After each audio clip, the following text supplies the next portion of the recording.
Most charming small towns in Europe. It's all too easy to obsess over the essential, big-ticket experiences when planning your grand European adventure, such as taking selfies with the Eiffel Tower and eating pizza near the Trevi Fountain. Don't get bogged down in box ticking. It's better to ignore the tourist traps and venture off to discover lesser-known gems in hidden valleys. Cove, Ireland. Cove, pronounced Cove, has welcomed many guests, most notably the millions of 19th-century emigrants who boarded ships heading for a new life in America. The spire of St. Colman's Cathedral was possibly the last thing Jack and Rose saw on the horizon before the iceberg, as it was the Titanic's penultimate port of call. The painted hillside cottages now gaze out over a peaceful port and waterfront promenade, featuring a Victorian bandstand for spontaneous folk performances. There's a boatload of history here, all of which has been carefully maintained and shown. The Titanic Experience, which is located in the old White Star Line ticket office, and puts you in the shoes of one of the 123 people who boarded the ship from Cove's Heartbreak Pier, should be your first destination. If you still have Kleenex, go to Old Church Cemetery and pay your condolences to those who perished when the Lusitania was torpedoed near here in 1915. Don't leave without seeing more of the world's second-largest natural harbour, after Sydney. Fota Island is home to a wildlife sanctuary, and Spike Island is home to the Irish Alcatraz, a prison fortress. Rovinj, Croatia.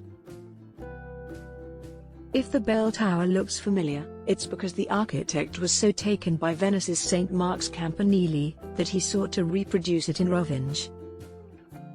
A cypress-dotted park beside it leads down to the car-free old town's convoluted lanes and harbourfront residences.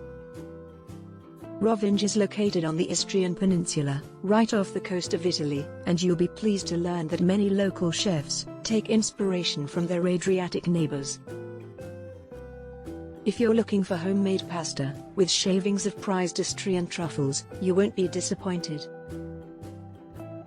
Uzes, France. Too many tourists visit the south of France and spend their time lounging on the beach or spotting celebrities at the marina. Go inland. Under the watchful eye of the cathedral's beautiful bell tower, creamy limestone lanes swirl between lavender-scented squares in Uzes. Oh, and there's a duke who resides in a castle in the town centre. You'll be close to the Pont du Gard if you stay here. The stunning Roman aqueduct of Provence. Visit the farmers' market at Place aux Herbes every Wednesday and Saturday for a peek of local life. If you like your produce cooked ahead of time, La Table d'Uzes is one of several elegant eateries. Nothing beats a simple slice of fougasse, a typical focaccia-style bread, packed with anchovies and olives. Lech, Austria. The slopes near Lech have been shoot-shooted by Tom Cruise and Princess Diana, but you don't have to be an A-lister to appreciate its alpine beauties. The 13-mile White Ring route up and down the valley is for experienced skiers, while beginners can fall over on any of the moderate nursery slopes. In any case, each day finishes with a cup of hot chocolate and a slice of apple strudel back at the chalet, with a view of the mountains. Alnwick, England. The first thing you should know about Alnwick is that the I is not pronounced. You can also skip the W, and, of course, the C and K. The second thing to know is that Harry Potter and his friends learned to play Quidditch outside the medieval castle here, and they got up to a lot of trouble in and around its courtyards throughout the first two films in the series. Climb to the top of the treehouse at Alnwick Garden, pick out local fruit on market day, and look for a bargain at Barter Books, the distinctive second-hand bookshop located in the former railway station. There's more to it than big screen backdrops. Kora, Foligandros, Greece. It's a challenge to get to this whitewashed clifftop town. You'll need to fly into a nearby island like Santorini, take a boat to Foligandros, and then take the zigzagging bus into town. Your reward is a charming Greek classic, complete with crooked lanes, leading to flower-filled squares, where 300-year-old men sip beers in the sun. And if you have a thing for interesting, quirky doors, get ready to go crazy. Although it is a little village, you will not go hungry. Poundto is a local favorite for breakfast, with cheesy kalasauna pie and coffee, served in ceramic cups created by the proprietor. Mama's Pita serves straightforward souvlaki kebabs, and Eva's Garden, fragrant with jasmine, serves the best seafood on the island. Bernkastel-Kues, Germany. These twin settlements are located on the Mosel River, in a remote corner of western Germany. Bernkastel is the more attractive of the two, with a fairy tale market square, and gabled townhouses, that appear to be made of candy, but aren't.